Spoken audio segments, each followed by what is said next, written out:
Hello, I'm the Angry Spork. There are a lot of crossovers where we see two different individuals join forces, or two groups teaming up. However, this time we see an individual and a team, and the mixture kind of comes out of left field.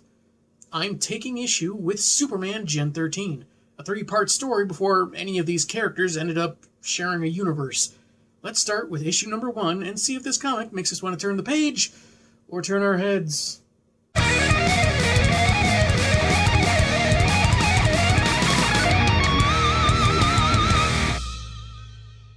The cover features an iconic image of Superman with an eagle resting on his arm, a backdrop to the bubbles of Gen 13 members, with Caitlin Fairchild doing the classic reveal of the Superman crest.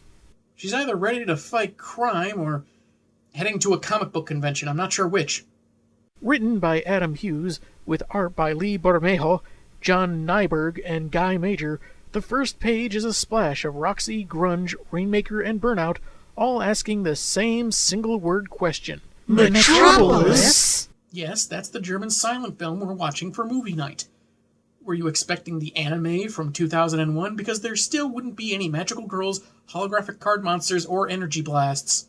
Naturally, they're talking about the city, where they're headed for a field trip.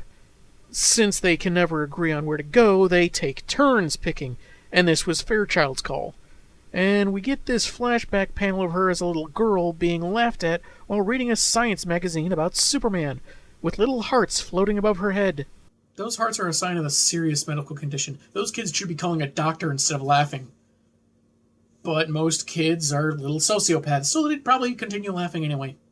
Their mentor, John Lynch, gives them what should be enough money for their trip, and they're off, with everyone complaining the whole time from how boring Metropolis is, aside from the occasional alien invasion, to having to take a train and the dull sights along the way. Fairchild is silent the whole time, until they finally arrive, fulfilling a lifelong dream she's had of visiting the city. Some commotion nearby only amplifies her excitement, despite the blasé response of a local casually guessing it's another alien invasion. It's almost like he read the script or something. I get the joke they're going for here, and it's not at all a bad one. All the weird stuff happening in Metropolis is so common, the local citizenry considers it normal. Still, considering entire cars are being thrown all over the place, it's going to seem a lot less dull to this guy if he ends up sandwiched between the pavement and a Chrysler.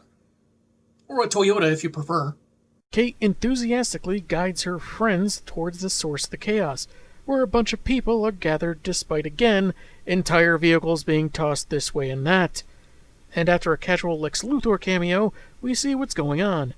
As police urge people to get back, and they more or less ignore them, Superman is fighting a giant gorilla cyborg, one that looks like it's got a camera mounted on its skull. I know people are eager for new content, but this seems like an awful lot of trouble just for a live stream.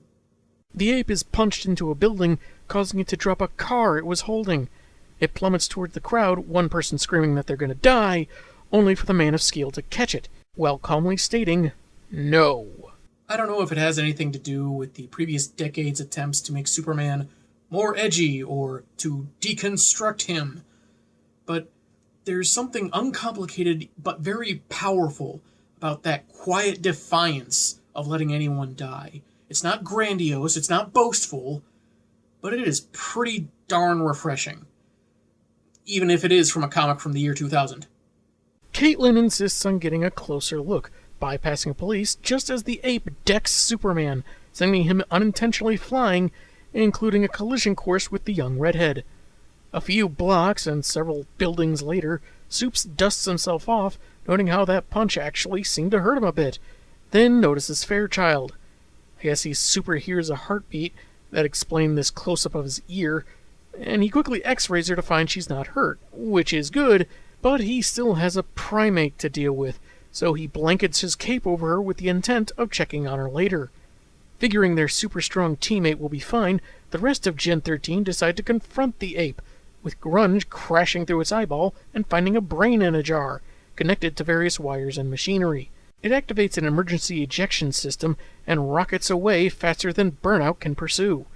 However, Superman quickly returns with the malicious gray matter, interrupting Roxy's berating of Grunge.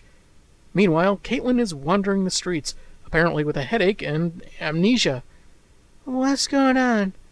Where am I? What's my name? What's that big red truck coming at me? If I had to spend time on a train and a bus with the other members of Gen13 like she did, I'd want to forget I ever knew them too. But at the cost of forgetting to not step in front of an oncoming fire truck? Tough call, I gotta say. She's hit, but remains unharmed, though the engine gets wrecked. Firefighters ask her name, and as she clutches Superman's cape, she walks off, certain she knows who she is, with the firemen, I guess, too busy dealing with people in the cars that hit their tail. A short time later, Superman and the rest of Gen 13 arrive, and one of the firemen says that she seemed fine, whereas they had actual hurt people to tend to. It's understandable, and even though she's not easily injured, they do still need to find her. But there's another emergency for Supes to handle, so he takes off, telling the teens that if they can't find their friends soon, to contact him through his friends at the Daily Planet. Also, consider getting a subscription. It's a quality, trustworthy newspaper with some great reporters that care about the truth. This is not a paid advertisement! So Caitlin's teammates go around town, using physical descriptions, some more exaggerated than others. Sheesh, Rainmaker, dial it back, why don't you?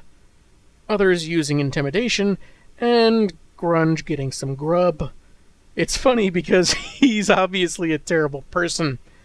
That was probably the last money any of them had, as Fairchild apparently kept their trip funds, but left her belongings behind. Rather than call Lynch and justify his feelings about their behavior, Sarah would rather make the long trek to the Daily Planet and get help from the Big Blue Boy Scout, even though he's so totally unhip. Yeah, that's Superman's problem. When he was saving people from a giant bionic gorilla, he should have been doing it while wearing a Hot Topic t-shirt, quoting epic lines from Gladiator, and fighting while NSYNC's Bye Bye Bye played in the background. Well, this was the year 2000, so Kryptonite by Three Doors Down would obviously have been more apropos. As Kat is making a purchase at a local costume shop, still kind of in a daze trying to remember something, her friends arrive at the planet, asking the receptionist to talk to one of Superman's pals.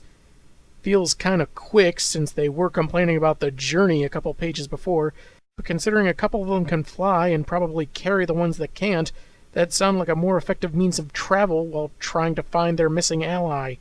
Anyway, a Code Blue is called in, and Jimmy Olsen introduces himself. The team explain their predicament, and like a confident, experienced reporter that knows what to do, he leads them to Lois Lane, who's juggling 2 phone calls until she learns someone needs to get in touch with Supes. Then she sends Jimmy to get some coffee. Fairchild loses her memory. Jimmy loses the chance to impress some tourists. Was this ghost written by Joe Quesada? Because Gingers really can't win in this story, can they? The group explains their story again, still omitting anything about powers, but in a really funny exchange that flexes her investigative muscle, Lois catches on, pegging them as the group that assisted Superman earlier. She knows better than to spread it around, so their secret is safe with her. Their missing friend, however strong and resistant to normal harm, may attract beyond normal trouble, so finding her is a priority. And who should walk in but the guy certain to get a hold of Big Blue, Clark Kent. After skipping over yet another recitation of events, Smallville expresses concern, since if, as they say, disappearing and not checking in is very unlike Fairchild, that begs the question of what she's doing. The issue closes on just that. Caitlin stopping a bank robbery, dressed as Supergirl. Cosplayers have superpowers, and they're not taking your guff anymore! I thought the first issue was really good, not giving you a whole lot on Gen 13 if you're not familiar with them, but perhaps enough based on their dialogue and interactions. They're a young team of supers that have standard youth-aimed problems, like being annoying, not wanting to prove their parental figures correct, and in Grunge's case, being a tool. I'm not entirely sure that brain escaped to do more evil later, or if it just wanted to get away from the guy. The story isn't taking itself too seriously, which makes the classic and fairly unrealistic amnesia angle fit pretty well tonally. Tune in next week to see how a brain-addled Fairchild does as a surprise Girl of Steel, and if anyone bothers to criticize her costume for not being orange and green like the original red-headed Supergirl. I'm not saying it's a wise choice, since she could probably rip them in half like tissue paper. I'm saying it's possible. I'm the Angry Spork, and man, have I got issues.